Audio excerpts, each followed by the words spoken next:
नमस्कार मित्रो, स्वागत आहे तुमचं या व्हिडिओमध्ये. मित्रहो, मागच्या व्हिडिओमध्ये आपण जी 11वी प्रवेशाची नोंदणी प्रक्रिया आहे ती जाणून घेतलेली आहे आणि या व्हिडिओमध्ये एक अपडेट आपण या ठिकाणी पाहणार आहोत.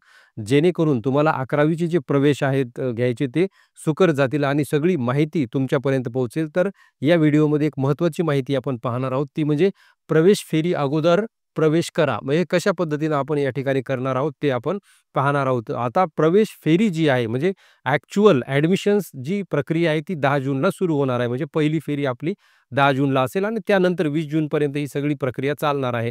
त्यापूर्वी आपण जे शेड्यूल पाहिलेलं आहे त्यामध्ये 26 तारखेपासून जी नोंदणी आहे ती सुरू झालेली आहे आणि ती 3 जूनपर्यंत असणार आहे. आता यामध्ये एखाद्या वेळेस जी डेट आहे ती वाढण्याची शक्यता आहे. म्हणजे 3 जूनपर्यंत जरी ऑनलाईन आपल्याला या ठिकाणी रजिस्ट्रेशन करायचं असलं तरी एखाद्या वेळेस जर संख्या तेवढी झाली नाही किंवा सगळ्यांनीच जर रजिस्ट्रेशन केलेले नसतील किंवा त्याच्यामध्ये काही त्रुटी आपण पाहिलेलं आहे, की जी साईट आहे ती सुद्धा या ठिकाणी काही वेळा बंद होती किंवा त्याच्यावरती ही प्रक्रिया होत नव्हती. म्हणून कदाचित ही जी तारीख आहे ती वाढण्याची शक्यता आहे नोंदणीची. त्यानंतर 5 जूनला प्रोव्हिजनल लिस्ट लागणार आहे आणि 6-7 जूनपर्यंत आपल्याला जे काही ऑब्जेक्शन्स जर असतील त्या आपण जे फॉर्म भरलेला आहे किंवा जे आपण या ठिकाणी नोंदणी केलेली आहे तर ती आपल्याला दुरुस्त करता येईल आणि त्यानंतर 8 जूनला जी आहे ती फायनल यादी या ठिकाणी लागणार आहे आणि 10 जूनला प्रवेश सुरू होणार आहेत. परंतु त्या अगोदर आपण जे आहे डायरेक्ट प्रवेश जे आहे या फेरीच्या अगोदर घेऊ शकतो. तर ते कशा पद्धतीने घेणार आहोत? तर त्यामध्ये अपडेट एक असं आहे, की शून्य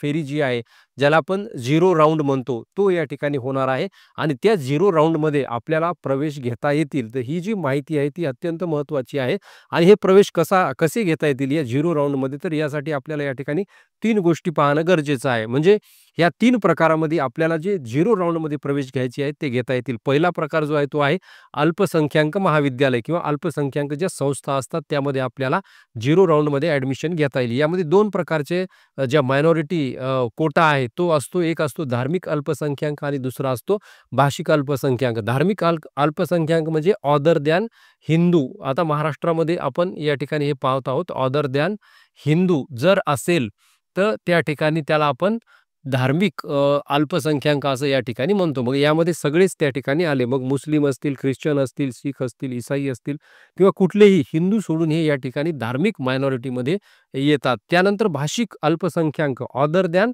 मराठी. आता हे एक महत्त्वाचं त्या ठिकाणी आहे. ऑदर दॅन मराठी म्हणजे जे मराठी भाषा बोलत नाहीत किंवा ज्यांची मराठी भाषा नाही म्हणजे मातृभाषा आपण त्याला म्हणतो. तर असे सगळे या ठिकाणी भाषिक अल्पसंख्याकमध्ये येतात. त्या इन्स्टिट्यूशन्स म्हणजे अदर दॅन मराठी. मग कुठलंही मारवाडी असेल किंवा गुजराती असेल, सिंधी असेल किंवा अजून इतरही ज्या भाषा आहेत तामिळ, तेलुगू जे काही असतील महाराष्ट्रामध्ये यांच्या ज्या संस्था आहेत त्याला आपण भाषिक अल्पसंख्याक असं म्हणतो. या मार्गाने या ठिकाणी जे भाषिक अल्पसंख्याक विद्यार्थी आहेत किंवा जे धार्मिक अल्पसंख्याक विद्यार्थी आहेत ते डायरेक्ट 0 राउंडमध्ये प्रवेश घेऊ शकतात. त्यांच्यासाठी या ठिकाणी ही प्रवेश फेरी जी आहे ती ठेवण्यात आलेली आहे. मग आपण या ठिकाणी जे ऑप्शन दिलेलं आहे त्या फॉर्ममध्ये पार्ट 1 मध्ये की आपण कुठली कॅटेगरी आहे किंवा अदर कुठली त्या ठिकाणी आपल्याकडं ज्या मायनॉरिटी वगैरे आहे हे आपण त्याच्यामध्ये भरलेलं आहे. तर या आधारावरती आपल्याला जे आहे ते या ठिकाणी 0 राउंडमध्ये प्रवेश घेता येतो. आता हा एक प्रकार झाला. दुसरा आहे इन हाऊस कोटा. यातून देखील 0 राउंडमध्ये आपल्याला प्रवेश घेता येतो. मग काय इन हाऊस कोटा म्हणजे काय?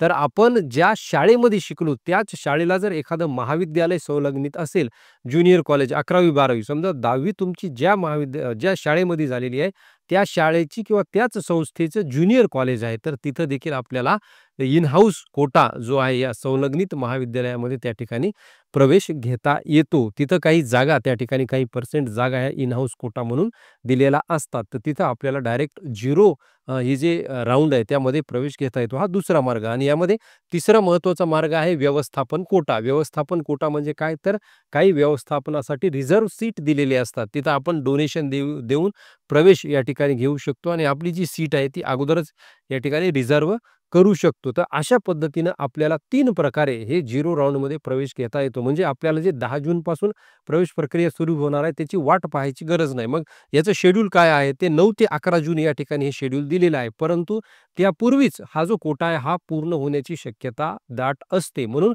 सगळ्या विद्यार्थ्यांनी जे मायनॉरिटीमध्ये येतात, मग धार्मिक मायनॉरिटी असो किंवा या ठिकाणी भाषिक मायनॉरिटी असो, तर अशा विद्यार्थ्यांनी अगोदरच म्हणजे 9 जूनच्या अगोदरच आपले सगळे डॉक्युमेंट्स रेडी ठेवून आपण त्या महाविद्यालयाला भेट द्यावी. त्या महाविद्यालयामध्ये त्या ठिकाणी सांगावं, की असा-असा मी प्रेफरन्स दिलेला आहे किंवा मी 0 राउंडमध्ये प्रवेश घेणार आहे, तर माझी नोंदणी तुम्ही करून घ्या. तर 9 तारखेच्या आत देखील तुमची नोंदणी या ठिकाणी होऊ शकते. म्हणून हे 3 मार्गांनी आपण 0 राउंडमध्ये प्रवेश घेऊ शकतो आणि आपला या ठिकाणी जो शेवटच्या दिवशी किंवा 10 तारखेला जो काही रश होणार आहे, तिथं तो आपण या ठिकाणी टाळू शकतो. तर अशा पद्धतीनं आपल्याला हा कोटा वापरून त्या ठिकाणी प्रवेश घेता येतो. तर मला वाटतं ही माहिती तुमच्या लक्षात आली असेल.